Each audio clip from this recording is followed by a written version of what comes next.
Bismillahirrahmanirrahim. Assalamualaikum warahmatullahi wabarakatuh. Waalaikumsalam warahmatullahi wabarakatuh.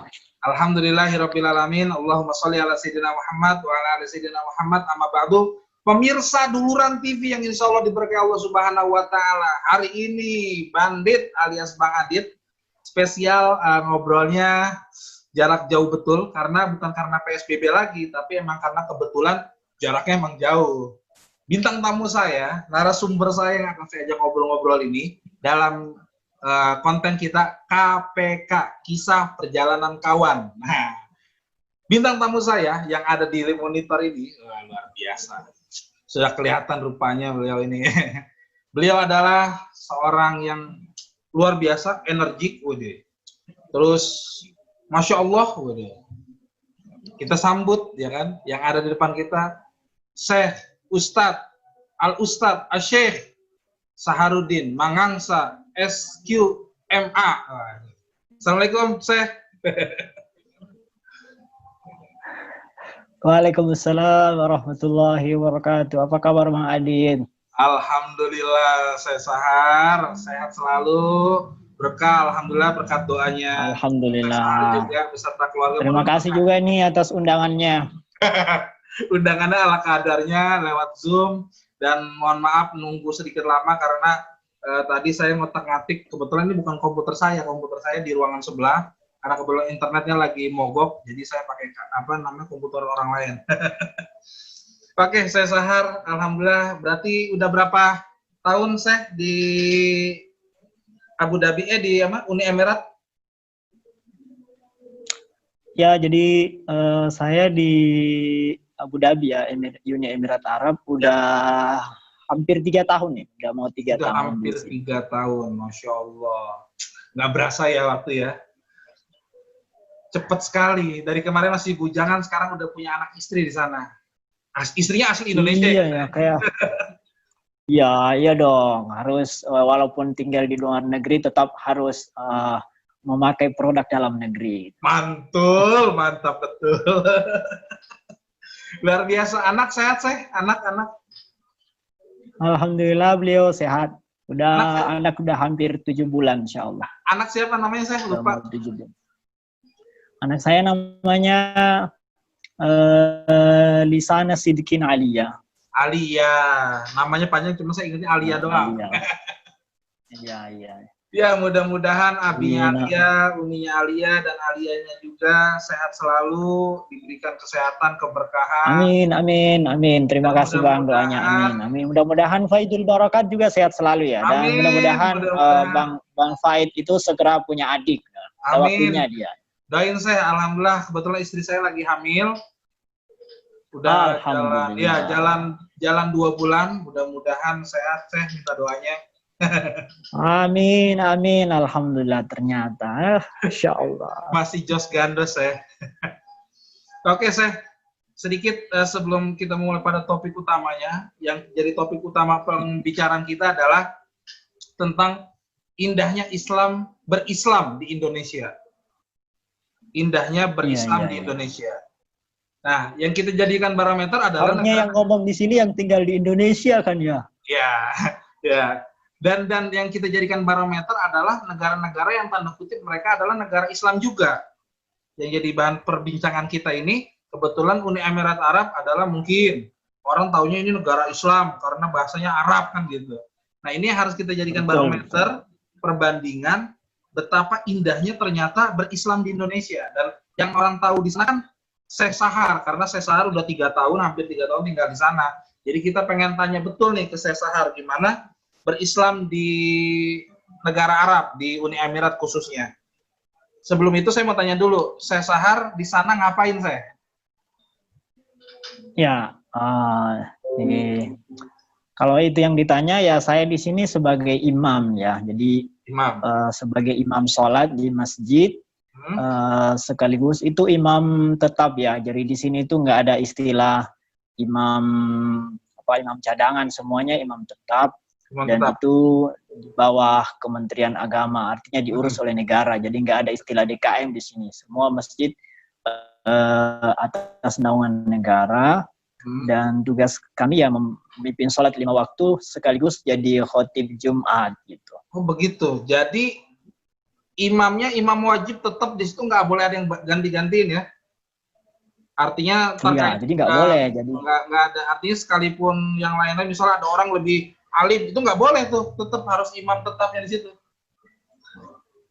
Beda kalau di Indonesia. Ya nggak boleh bang. Jadi iya betul. Jadi di sini kalau ada misalnya imam yang ditugaskan oleh negara untuk bertugas di masjid situ nggak boleh digantikan. Jadi walaupun orang Arab gitu. Jadi walaupun imamnya dari luar Arab, tapi kalau dia yang ditugaskan nggak boleh digantikan sama orang Arab sekalipun orang situ gitu. Tanggung jawabnya begitu. Masya Allah, berarti strike banget. Bahkan ya itu ya? Dipantau sama kamera bang. Jadi ketahuan kalau misalnya ada yang gantiin. Ya Allah, strike banget ya saya. Beda banget ya sama beda banget sama Indonesia. Nanti kita akan ngobrol banyak tentang itu ya, tentang perbedaannya gitu. Oke, nanti kita lanjut di segmen pertanyaan saya yang kedua, masih mengenai saya sahar. Berarti tadi saya tugasnya jadi imam dan khotib. Jadi nggak ada jadwal khotib di sana. Ya nggak ada, jadi tugas kita ya khotib setiap Jumat di masjid itu gitu. Kecuali kalau misalnya ada misalnya masjid lain, imamnya misalnya lagi cuti atau berhalangan, itu bisa ditukar gitu. Nanti ada koordinatornya, jadi setiap daerah itu ada koordinator imam yang bisa tukaran gitu, atau mungkin menggantikan itu bisa. Tapi kalau tugas tetapnya ya tetap di masjid itu nggak boleh diganti kalau nggak berhalangan gitu. Jadi baca terus. Untungnya khutbahnya itu kan kita tinggal baca, teksnya disediakan oleh pemerintah. Oh oke. Pertanyaan selanjutnya saya mengenai tadi. Berarti setiap peribadatan, khususnya ibadah sholat orang Islam, artinya mau sholat Jumat mau apa, termasuk khotibnya juga, jadwal khotibnya dan isi khutbahnya itu dari pemerintah saya. Betul. Jadi di sini itu karena semua dikontrol ya oleh pemerintah, semua isi khutbah, ceramah semuanya dikontrol oleh pemerintah, maka termasuk khutbah Jumat itu nggak boleh khotib ngarang sendiri gitu. Jadi semua khotib satu negara itu membaca teks khutbah yang sama. Jadi nggak ada bedanya satu huruf pun nggak ada.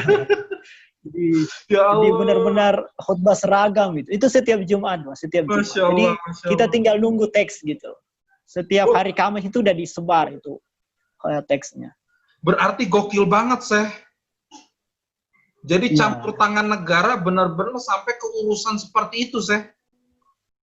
Betul. Jadi ya mungkin bisa dikatakan seperti itu. Tapi dampak positifnya negara itu berkuasa mengontrol gitu. Jadi dia mampu mengontrol segala ilmu-ilmu yang disebarkan di masyarakat gitu. Saya sedang bersama Bang Kiwil.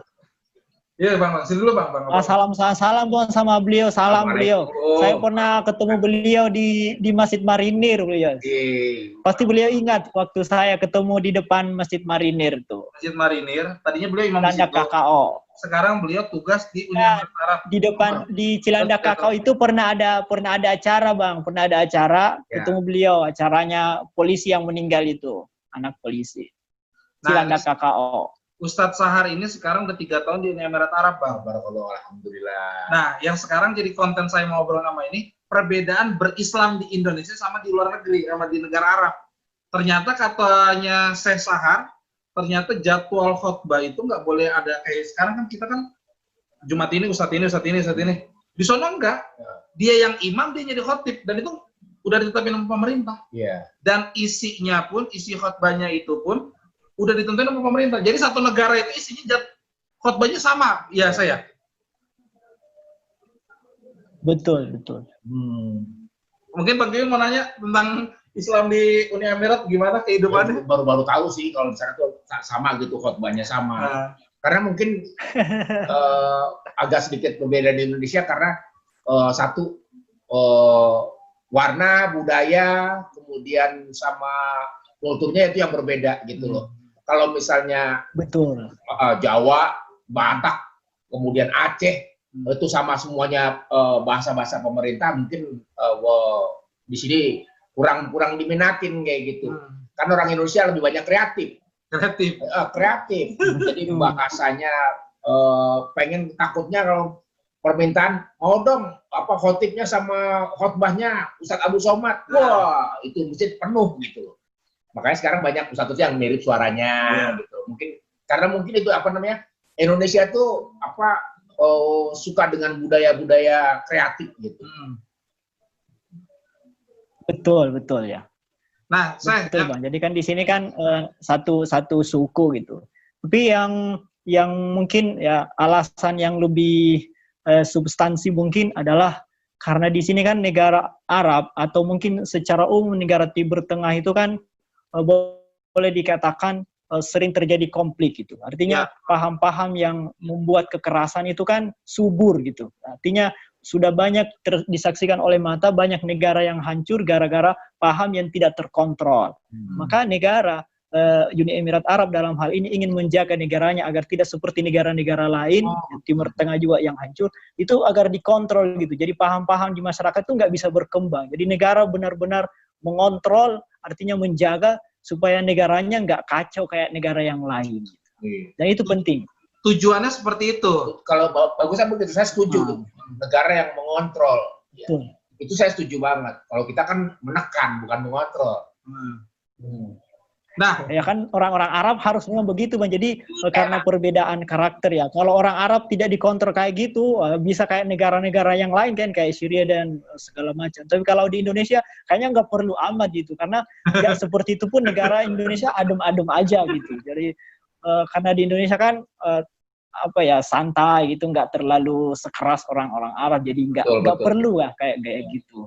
Masalah corona masjid ditutup di sana. Oh ya, kalau masalah corona di sini juga sangat responsif ya. Jadi masjid ditutup itu sejak tanggal 16 Maret yang lalu sampai sekarang belum dibuka. Jadi saya belum bertugas nih. Masih nganggur di rumah. Jadi tugasnya di rumah doang, imam sama istri. Alhamdulillah. Ada hukuman nggak sih buat orang yang ngelanggar masjid? Hukuman. Wah, itu nggak main-main di sini. Kalau masjid-masjidnya dilarang sholat, benar-benar dijalankan gitu. Jadi polisi itu keliling tuh ngontrol. Ada nggak orang yang ke masjid? Walaupun sholat di teras itu langsung diseret itu, langsung diambil ya. Jadi benar-benar dilarang. Azan tetap berkumandang sih. Azan jadi tetap dibuka dan ada kalimat as-sholatu fi buyutikum pada ujung azan itu. Tapi tetap nggak sholat di masjid. Oh gitu.